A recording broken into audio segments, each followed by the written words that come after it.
प्यारे धर्मानुरागिणी भाइयों, हम लोग संत मत का सत्संग करते हैं। यह सत्संग हम लोगों को ईश्वर की भक्ति सिखलाता है। ईश्वर की भक्ति से सब दुख दूर हो जाएंगे, इसी आशा को लेकर हम लोग सत्संग करते हैं। साथ ही अगर सत्संग के ख्याल के मुताबिक रहेंगे तो शांतिपूर्वक रहेंगे। शांतिपूर्वक रहने का नमूना ठीक प्रत्यक्ष उन लोगों को होता है जो मन बनाकर सत्संग के अनुकूल रहते हैं। इसी जन्म में मोक्ष प्राप्त कर लें, और अगर मोक्ष प्राप्त नहीं कर सके तो फिर दूसरे जन्म में काम को खत्म करें। इसलिए सत्संग है। इहलोक परलोक दोनों को सुधारने के लिए हम सत्संग करते हैं तथा लोगों को भी करने के लिए कहते हैं। इसी ईश्वर भक्ति के संबंध में मैं थोड़ा सा कहूँगा, जैसी मेरी शिक्षा है, जैसा मैं जानता हूँ। पहली बात यह है कि ईश्वर स्वरूप को जाने कि वह कैसा है। प्राप्य वस्तु की जानकारी होनी चाहिए। जो आप इंद्रिय से जान सकें वह परमात्मा नहीं। तुलसीकृत रामायण में ईश्वर स्वरूप जानने के लिए लक्ष्मण से राम जी ने कहते हैं, गो गोचर जहाँ लगी मन जाई, सो सब माया जानू भाई। इंद्रियों को जो प्रत्यक्ष हो और जहाँ तक मन जाए सब माया है। ईश्वर स्वरूप इससे बहुत आगे है।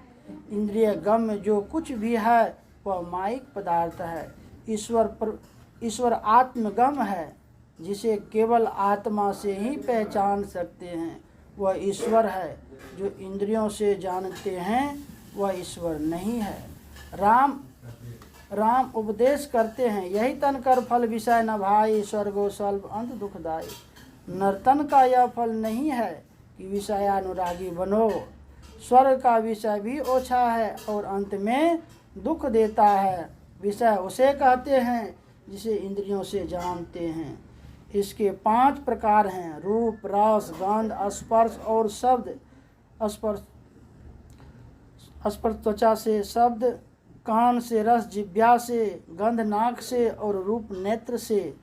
इनके अतिरिक्त संसार में कुछ जानने में नहीं आता।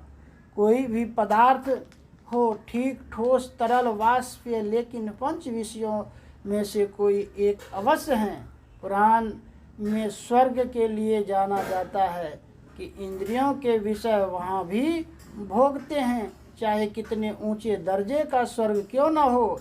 राजा श्वेत ब्रह्मलोक गए, उन्होंने दान नहीं किया था। फलस्वरूप उनको ब्रह्मलोक में भी भूख प्यास सताने लगी। तब उन्होंने ब्रह्मा जी को कहा। ब्रह्मा जी ने कहा, यहाँ खाने का सामान है ही नहीं। आपने कभी दान नहीं किया, उसका ही फल है कि यहाँ आपको भूख प्यास सता रही है। इसलिए आप अमुक सरोवर में जाएं, वहाँ आपका मृत शरीर सुरक्षित है, उसी का भोजन करें। राजा श्वेत ने पूछा, महाराज यह भोग मुझे कब तक भोगना पड़ेगा? ब्रह्मा जी ने कहा, जब आपको अगस्त मुनि के दर्शन होंगे और उनका आशीर्वाद आपको मिलेगा तो आप इस कष्ट से मुक्त हो जाएंगे। राजा श्वेत लाचारी नित्य प्रति उक्त सरोवर जाते और अपने मृत शरीर का मांस खाकर भूख बुझाते। संयोगवश वहाँ अगस्त मुनि पहुँचे। उन्होंने देखा कि दिव्य शरीर है लेकिन मृत शरीर का मांस खा रहे हैं। तो उन्होंने पूछा, आप कौन हैं? राजा श्वेत ने अपना परिचय दिया और आशीर्वाद मांगा। तब वे उस भोग से मुक्त हो गए। ब्रह्मलोक जाकर भी भूख प्यास सताती है, इसलिए कहा स्वर्ग स्वल्प अंत दुखदाई। वहाँ भी जब तक पुण्य है तभी तक रहो, फिर मृत्यु लोक आओ। इससे यह जाना गया कि जैसे विषय यहाँ है वैसे भी वहाँ भी। यह विशेष बात है, इसी का विचार कीजिए, नित्यानित्य विचारिए। वहाँ पर क्या सुख? इंद्रियगम पदार्थ का ग्रहण करना जो इंद्रियों के ज्ञान से ऊपर है वह है ईश्वर ज्ञान। चाहे भीतर की या बाहर की। इंद्रिय से जो आप जानते हैं सो माया है। इंद्रियों का संग छोड़कर जो आप जाने वही परमात्मा ईश्वर है। उसकी भक्ति करें, उसका भक्त बने, उसको प्राप्त करें, फिर सुख की कमी क्या। यहाँ का सुख थोड़ा तथा अंग अंग में दुख है। रूप रस गंध स्पर्श और शब्द का सुख प्राप्त करने के लिए कमाई और परिश्रम कीजिए। कितना करना पड़ता है, कितना दुख है, फिर भी एक ही दिन की कमाई से काम नहीं चलता है, संतोष नहीं होता। परमात्मा को जिन लोगों ने प्राप्त किया उन्होंने कहा यही सुख है। जब तक प्राप्त नहीं हो परिश्रम करें। भक्ति करने के अभ्यास में आनंद मिलता है। भजन में होत आनंद आनंद बरसत विशद अमी के बादर भीजत है कोई संत। अगर वास जा तत् की नदिया मानो धारा गंग। करी स्नान मगन हुई बैठी चढ़त शब्द के रंग। रोम रोम जाके अमृत भीना पारस प्रसंग। शब्द गयो जीव संशय नाही साहिब भयो तेरे संग। सोई सार रचियो मेरे साहिब जहाँ नहीं माया हंग।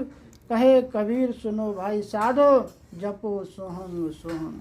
अगर चंदन शब्द का रंग चढ़े तो क्या होगा, साहिब भये तेरे संग।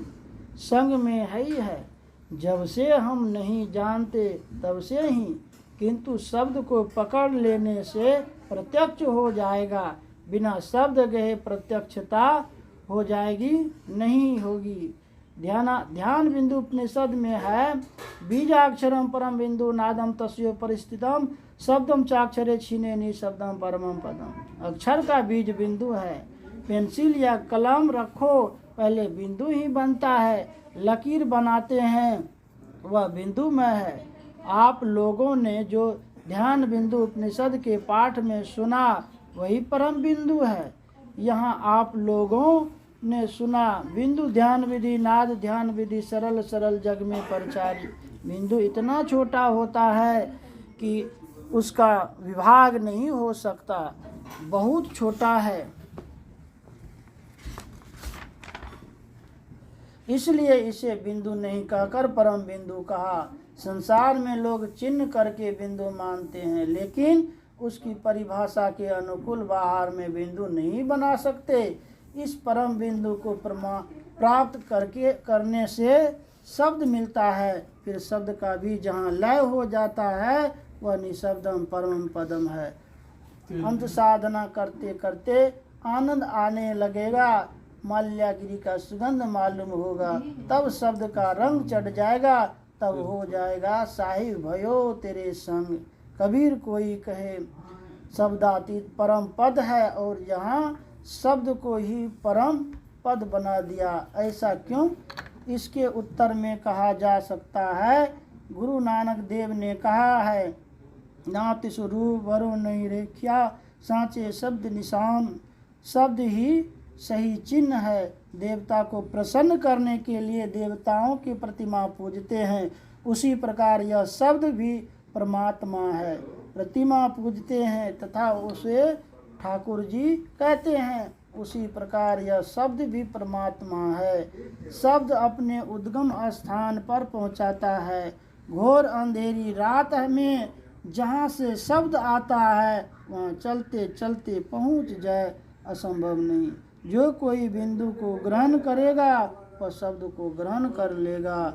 जहाँ से इस शब्द का विकास हुआ है वहाँ पहुँचा देगा। इसलिए मन बुद्धि आदि इंद्रियों से आगे बढ़कर शब्द को पकड़ने की कोशिश करें। आँख कान सब मोटी मोटी इंद्रियां हैं। इसमें सूक्ष्म रूप से जो चेतन वृत्ति है उसके अंदर रहने के कारण सूक्ष्म इंद्रियां है। यह वृत्ति आँख में आई तो देखने की शक्ति दृष्टि हुई। जो स्थूल में लिपट कर रहेगा तो सूक्ष्म में क्या उठ सकता है। इन सब पदार्थों को लें तो वह बिंदुमय है। परमात्मा की कृपा गुरु की दया हो, बिंदु पर अपने को रख सकें तो पूर्ण सिमटाव होगा। सिमटाव का फल ऊर्ध्व गति होगी।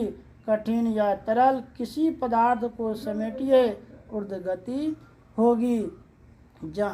जहाँ मन का समेट है, स्थूल में सिमटने पर सूक्ष्म में प्रवेश होगा। इसके शौकीन को बाबा नानक की बात याद रहे। सूचे भाड़े साचु समावे विरले सूचाचार्य तंते कहु परम तंतु मिलाया नानक सरनी तुम्हारे। पवित्र बर्तन में सत अटता है। हमारा अंतःकरण शुद्ध होना चाहिए। इसके लिए संयम तथा परहेज करें। अपने को काम क्रोध से बचाकर रखें। बाहर में पाप कर्म नहीं करें। जिस कर्म को करने से अधोगति हो उसे पाप कहते हैं। पाप झूठ, चोरी, नशा, हिंसा और व्यभिचार नहीं करें, तब ईश्वर की ओर जाएंगे। इस पर संशय उठेगा कि क्या यहाँ ईश्वर नहीं है? इसका उत्तर गोस्वामी तुलसीदास जी ने लिखा है। अग जग मैं सब सहित विरागी, यहाँ हम नहीं पहचानते हैं, इसलिए हम जहाँ जाकर पहचानेंगे वहाँ जाएंगे, प्रत्यक्ष वहाँ पाएंगे। जहाँ जाएंगे उसको प्राप्त करने के लिए अभ्यास करना तथा परहेज करना। इतनी बातों को जाने, इससे विशेष जाने तो और अच्छा। यह बहुत दृढ़ है कि कोई बिना संयम किए प्राप्त करना चाहे तो भूमि पड़ा चौछुअन आकाशा वाली बात है। संयमी होने पर संसार में भी सुखी रहता है। वह फिजूल खर्च नहीं करता है। उसके पास धन भी जमा हो जाता है। संयमी आदमी बहुत रोग में नहीं पड़ते। धन एकत्रित होने के कारण और पापविहीन होने के कारण लोगों की नज़र में वे श्रेष्ठ देखने में आते हैं तथा अंत में परमात्मा को प्राप्त कर लेते हैं।